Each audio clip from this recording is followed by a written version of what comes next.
Hi, and welcome to another episode of Newsmakers Journal of the Vaccine Year. I'm Jerry Roberts. It is Friday, August 20th, and I'm very pleased to welcome back to the show after a long time, Starshine Roshell. Thank you so much for being with us. Lot to talk about. First of all, you and I haven't seen each other for a very, very long time. And Hi, hi, how are you doing? good. How you been? All right. So here's what I'm interested in, because I follow you, of course, very closely on Facebook, as we'll talk about in a little while. But so you're working at LinkedIn now, and you said recently that your new passion is media literacy, and linked to I guess a class that's on LinkedIn about that. But talk about your new passion. What is media literacy? How did you come to that? And what are you doing in pursuit of it? Yeah, so I guess I've always been sort of interested in this area, but I think it really came to a head on January 6th, surprisingly, when the Capitol was stormed by crazy people. So I just sat there watching that, sort of mouth agape like everyone else, going, how does this happen and what can we do? And I started thinking, like, what can I do? How can I get involved to stop people from believing things that aren't true, or not knowing the right places to go to look for correct information?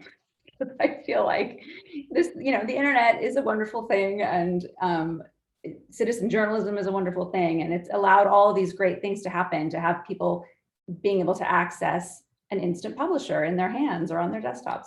But also there's a lot of scary stuff that's happened as a result, which is that just anybody can put stuff out there. And it seems like a lot of people don't know how to tell what's true and what's not. And so I started looking into, I was having conversations with people who would say, well, who knows what to believe these days? And I kept hearing that. And I was like, I do, I know what to believe. How do you not know what to believe? Like, it's not that hard. And so, You mean like about vaccines and Trump and just knowing what's a reasonable source, knowing the difference between a source, like a journalistic source that doesn't have a dog in the fight, doesn't have an agenda, is actually beholden to a set of rules that makes them not follow any particular bias, versus someone whose job is out there to try to get you to believe something so they can sell it to you or elect someone, or just the differences, the very simple difference like that between those two factions. And so I started looking around to see, organizations I could join or causes I could volunteer with. And first I found this certificate program through ASU. And I did an online course on media literacy just to brush up on my own stuff. And then I volunteered with this amazing organization called the News Literacy Project that has a newsroom to classroom program that allows journalists to go into classrooms and educate kids about the importance of journalism in a robust democracy. And so that's been, I haven't gone yet because of COVID, but I am at the ready. so that's connected to the schools in Santa Barbara? Anywhere. I mean, you can say how far you want to go. And I think I said Santa Barbara and beyond. I think I said like 100 miles or something.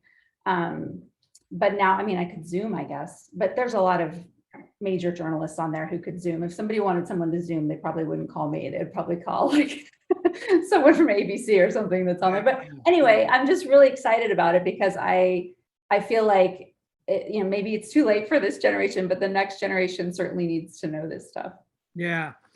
What did you, so in terms of the newsroom to classroom, you were taking essentially the content of what you learned in the certificate program, or? No, they're separate. I mean, there's not a particular curriculum. I think that it's about coming up with something, and I don't even know what specifically we would be teaching. I just joined this thing, and because of COVID, no one's been doing it, but they do have this amazing tool on there that I really encourage educators to check out. It's called Checkology, and you can go on and learn about fact checking, and they have all kinds of information about how to teach kids how to decipher whether something is true or not online. lateral reading, those kinds of skills, and also even resources about how to talk to people who are concerned or worried about the vaccine. Yeah. Well, I have to say, I greatly admire your optimism and hope. I just feel like the misinformation, disinformation, whatever it is, that, we're essentially living in two different realities as a country, just in the US I'm talking about now, that kind of extends the Civil War, so that the quality of information that people take in, news, if you will, is, it's all culturally driven. It's like, Yeah. what does my team believe about this? Right. I'm on team red, so I don't believe in masks or vaccines. Right. And then I died, leaving 4 children. But be that as it may, I mean, that is just such a huge problem for the future that I'm glad to see that there's ways that people are chipping away at it, as We opposed have to to just, have hope. I mean, I've got kids, right? And you've got grandkids. We have to have hope. I don't know. I mean, I feel I'm 72, and it's clear I lived through the greatest period of time that there was in civilization ever. And, the post, born in 1949, post World War II, TV they invented, and Disneyland, and, all this great stuff happened. Yeah. I had a good ride. Oh, well, I know. I mean, I don't really feel that way, but it's just, it's hard to not be pessimistic. I have to say, It is hard. It's really hard. And I used to think that was a bunch of nonsense, that whole greatest generation and the past was great and the best. And now I'm starting to wonder if maybe that's true. I'm pretty sure. I'm pretty sure it is. Just looking, how kid, my generation's children and grandchildren already struggle, Yeah. economically and other ways. And, the climate, the earth burning up is another thing that's Well, going yeah, on. But it's good for hard, you for hard to finding live. something that, makes a very specific attack on that problem. Well, But it's something I'm passionate about, and it's one little thing that I can do and I will never tire of doing. So I thought I'll just focus on this little thingy. of course, the downside of this for your legion of fans who are all scratching their heads and wondering whatever happened to your weekly column in the Independent. What's going on with the column? You're not writing regularly, or maybe you're writing once a month, or what's up? Yeah. So when COVID first hit, I think that's when we went. Well, we all got canned when because they cut out all the freelance, or at least I did. Yeah, no, that didn't happen to me. Oh, okay. Well, I'm glad we had this talk, because now, But I did say to them that I said, I don't want to write anything funny right now. Nobody wants to laugh right now. too soon. Too soon. I can't say anything funny. I don't have anything funny in my soul. And I'm not ready to try to say anything poignant about this just yet. So there was a good time there where we were all just sort of reeling. And then we said, okay, once a month feels about right. So then I did start writing about once a month, I think. And I wrote through last year about at that pace. And I did some stuff towards the beginning of this year and off and on. And, I have slowed. I've definitely slowed. And then this summer, I just turned 50. So I took a little bit of time off from writing to celebrate birthday and have a little summertime. Both my kids are home, which is really nice and fun. But and I'm working. I have a new job that I'm really, really loving, that is challenging me just intellectually and is really, really fun, which is producing content for LinkedIn Learning. So I'm working with subject matter experts from all over the world to help them produce online courses about whatever it is that they are an expert in. Which in this brave new world is a form of journalism in and of itself. It does kind of scratch that itch. It's helping them develop their scripts and say things concisely and get to the point, be engaging, all of those things that I love to do in my own writing and help other people do that. So that's really satisfying. And then it's also educating people. There's a lot of people watching these courses, and it feels really good to help people get to the next level of whatever it is they're trying to learn. So that's been fun, but hard to learn at home. We're all working at home. We have offices in Carpinteria, but of course, like everyone else, we're not there right now. So we shoot courses on video remotely. And so there's been some technical aspects to that, to learning that too for me. But again, really fun. So all of that said, another reason that I haven't been writing as much is just during COVID, all of the social justice stuff that came up and just sort of looking anew at our world and my own privilege and just honestly, Jerry, kind of feeling like I want to hear from someone else. Like I'm feeling a little bit like I'm kind of tired of the sound in my own voice a little bit. Like sometimes I have things I want to say and I feel like I could entertain people by saying them, and the Independent's awesome because they're like, do it, let's hear from you. They're welcoming me whenever I want to say something, but they're also understanding when I'm saying like, I want to take a pause right now and see if there are any fresh, new, more relevant voices that have something that they want to say right now, if that makes any sense. Yeah. Well, you and I go back a long time with your column. Sure. I think to 2002, when I arrived at the morning paper, and you were, I don't know, they had you writing some column called, From the Girls' Corner or something. I mean, it was just some weird, like, throwback women's page thing here. What do the gals think about this thing anyway? Yeah. And then we ended up just deciding to have an eponymous column with your name and giving you, just what it is you wanted to say. And you talk a lot about gender relations and cultural things, and it's all very local, and it's also very urgent and immediate. And so you're feeling what? That there are more systemic issues that Yeah, like, do we really want to hear, anymore? We don't. I don't want to be the Karen columnist. Like, we don't need to hear any, privileged white women talking about their lattes or whatever right now. It's just not the time for that. I mean, I have things to say that are bigger, and when I do, and I have.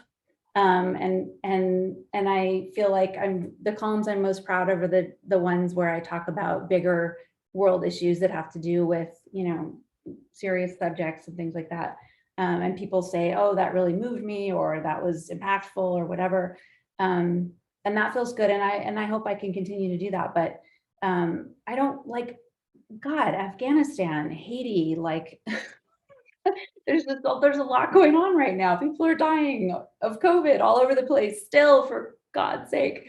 And I don't want to be, trying to make light of something little and unimportant when all that stuff's going on. That said, people keep saying to me, please, God, I need that. I need to focus on something else right now. I need a little laugh. So I also don't want to be too silly about, like, my column's not so important that it, that it needs to fulfill something like that too. It can just make someone chuckle on a day when they're tired of hearing about Afghanistan and Haiti too. So I'm not above doing that. And if I have something funny to say that I feel I haven't already said, which there's not a lot of those things. Been doing this for 20 years, as you just pointed out. But when I come up with those things, I feel like there's a place for me to put them. And I'm grateful to the Independent for that. Well, I remember I wrote a book in, I don't know, 1994 or 5, whenever it was, and then went back to work. I was on a book leave, went back to work. And the book was, I don't know, 120,000 words or something. And I was writing editorials at the time. And I found that I had run out of words, that I was like saying the same phrases and sentences and ideas. Yeah. that I had done, because it was, it just took a lot out. And so, Yeah. I mean, is that something like what you're doing? For sure. Yeah. People are constantly saying, you know what you should write about? And I'm like, done it. Oh, I must have missed that one. It'd be funny if you took on blank. I'm like, yeah, check, 3 years ago. Like, like everything that I'm really passionate about, I've said already. So, You and have been, you specifically told me, don't manufacture stuff. Like, don't make shit up. If it's important and it's real and it's happening, then write about it. And don't write a column about nothing just because you have something due. If people will feel it. And you're absolutely right. And when I talk column writing, that's one of the most important things I told people is if you don't have something to say, move aside, because said there's other that? people. Yeah. I should take my own advice. I think I probably should, because I've certainly written everything. Okay. So just to close on the column, so what do you think? What's the forecast? Are you gonna, I'll keep is writing. this a pause? I don't have a specific schedule that I'm following, but I will keep writing because I love it so much. And you know me. I mean, I've been talking most of the time we've been on here today. I can't shut up. So you'll Well, hear from me. that's because you're being interviewed. That's a good thing. I think. Ed St. George. Oh no, not to bring him up. So one of the columns I want to talk about that you did write recently was about returning to the workplace, about emerging from hibernation, which of course now we have to go back to hibernation, I guess. But now, was that tied into something that you were doing on LinkedIn as well? No, that was coincidental. I mean, everyone's talking about that right now, right? And so that was one of the reasons I wrote about it. It was legit. Like you said, it was something everyone was talking about. It was something I was genuinely feeling anxiety about. And I thought, oh, I bet you other people are feeling this. So I wrote about, are we really ready for this? Like, no one's, I haven't worn any accessories in a year and a half and whatever. So that was a fun one. Yeah. And what was your bottom line recommendation on that? Oh, to throw away all of your pencil skirts and wedge heels because we're never wearing those again.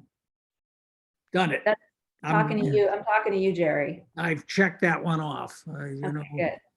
As much as now, another reason I'm sort of invested in you getting back to columnizing on a regular basis is because I feel that you're spending far too much time on social media, fly specking other people's commentary. Of course, you and I had at the beginning of a flame war. I think Pat McElroy said he was going to go out for popcorn on Facebook this week.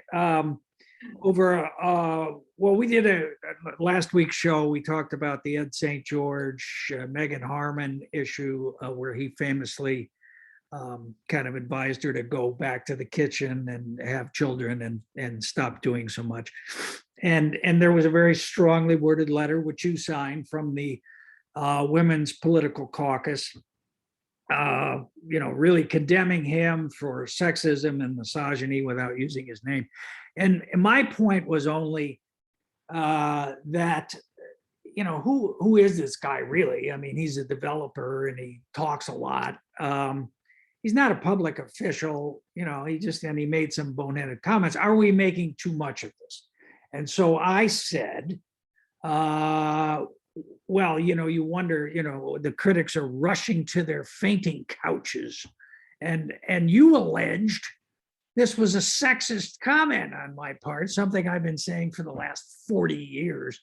Okay. So okay, you didn't say critics, you specifically said the Women's Political Committee are running to their fainting couches. Okay, right. So you tied those two things together. Yeah. And it was specifically in the context of this already sexist event. So I just wanted to point out, because I listen to the things that you say, Jerry.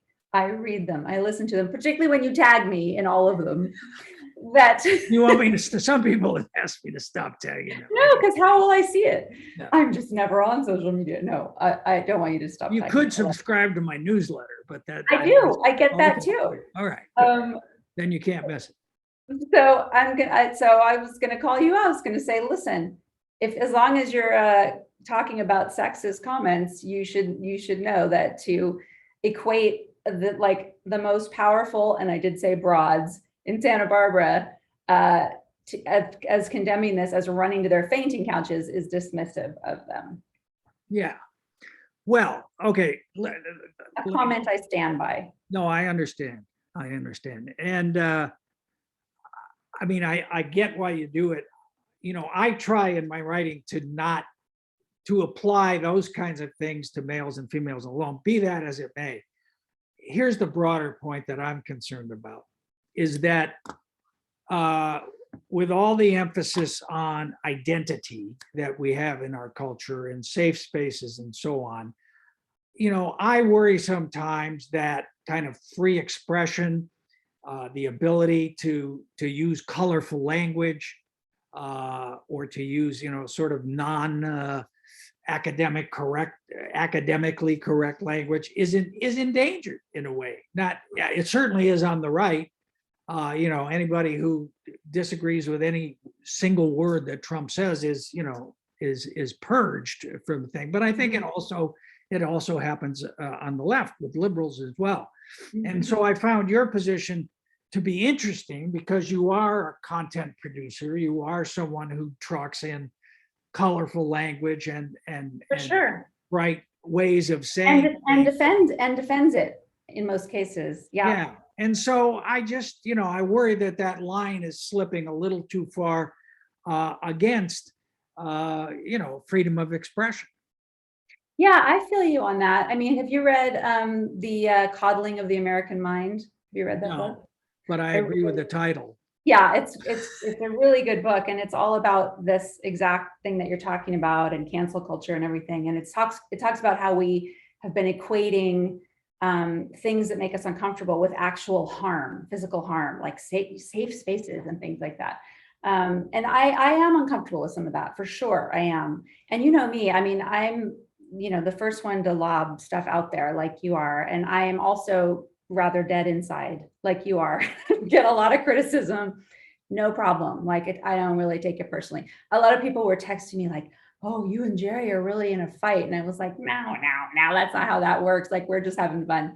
But I will say that, you know, as people like we are who put it out there, we certainly have to be able to take it back, right? When we say stuff, we have to be able to have people criticize our language choices and say, ooh, you know what? I would appreciate you choosing a more thoughtful phrase there. I mean, you have so many phrases at your disposal. You are so many political cliches. Yes, you're hilarious. And you know, to choose one specifically that it intentionally dismisses women, I thought was careless, and I think you're better than that. So I was going to call that out. But I also think that's not canceling you. Like that's debate. We're talking, you know, like, why is it okay for us to say those things, but not okay for other people to call us out on it? Yeah, no, I'm with you there. I just it's just I mean, it's a bigger point, and I've been thinking about it a lot. And you know, because there are a lot of changes that are going on, and you know, what is the internet wrought, and you know, who's allowed to say what and when and stuff is a really interesting. Here's my key question: would it have been better or worse if I had said clutching their pearls? Is it where does that, I mean, can you about the same? About the same. Okay, good to know. I want to say one more thing on that, because we're talking about right and left, and I feel like thought police and cancel culture, those are dog whistle phrases that the right uses to try and make people believe that they're being censored when they're not. Again, this is, you know, we used to be able to speak from on high. When I started my column, it was in newsprint, and I put it out there, and then I walked about my life, and people could write letters to the editor, but they didn't, right? Or they could stop me in the grocery store, and sometimes they did. But mostly it was like, you know, shouting into the void, and I had so little repercussion. And you've been doing this for decades, right? And now we've got the internet where we have instant retribution for our sins. And you know, a whole generation of communicators, of privileged communicators are just learning to deal with that now. And so is it really canceling someone, or is it really thought police if suddenly we say something and we hear back from people who don't like it? Is that really thought police, or am I being canceled, or is someone just finally able to talk back to me? Do you know what I mean? Yeah, no, I do. And it's, I don't know if it's ironic or paradoxical. I don't know that this all happened within the context of Ed St. George really being called out for saying stuff that was Bullshit. of an earlier generation, shall we say. All right, we just have 3 minutes left, but I gotta ask you. We just did not observe the 15th anniversary of the meltdown in De La Guerra Plaza, which is pretty astonishing that happened 15 years ago. And you think about how kind of the media landscape has changed in Santa Barbara since then. What's better and what's worse about it, do you think, the way things are now? A little more disaggregated, but also, we've had this little petri dish where, things like Newshawk could rise up, and, there were Blanca Barbara and Craig Smith, a lot of things. So a more experimental way to do it. But, it just seems, there's no center to it now where, which goes to, I think, the point we started talking about. There's no agreed upon set of facts. Right. Because there's no arbiter who is trusted by everyone to set them forth. Right. And so that has pros and cons, right? I mean, what if the arbiter is Wendy McCaw? That's not so good either. But I've enjoyed seeing people like you and Josh create podcasts and explore the different technological options that are available now. It's so much fun watching stuff just pop up on my feed and be like, check this out. I mean, you've really taken advantage of all the stuff that's out there that you can do just sitting in your living room. I really admire that. Never have to leave home again. I know. I finally put the Giants ballpark behind me, so it looks like I actually left my room. But all right, Starshine Roshell, thank you so much for taking the time to talk with us. Cheers. Thanks, Jerry. Oh, one more thing. How many years in a row did you win Best Columnist in the Independent? 11, I think. And Nick won last year, and rightly so. Last year, I hope he wins this year. You actively campaigned for Nick. It was enough already.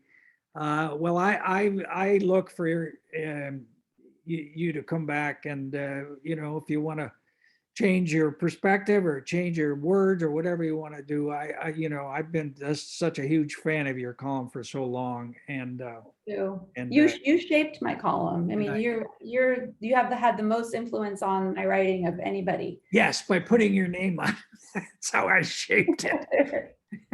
Okay. Anyway, thanks, and it's good to hear about the new things you're exploring and how journalism is expanding. Can I say one more thing? Yes. I'm doing a talk called Truth Decay about media literacy and how to know how to find what's true and what's not for the PR Society of America. Oh. PRSAGoldCoast.org on September 29th, and it's going to be virtual in the morning.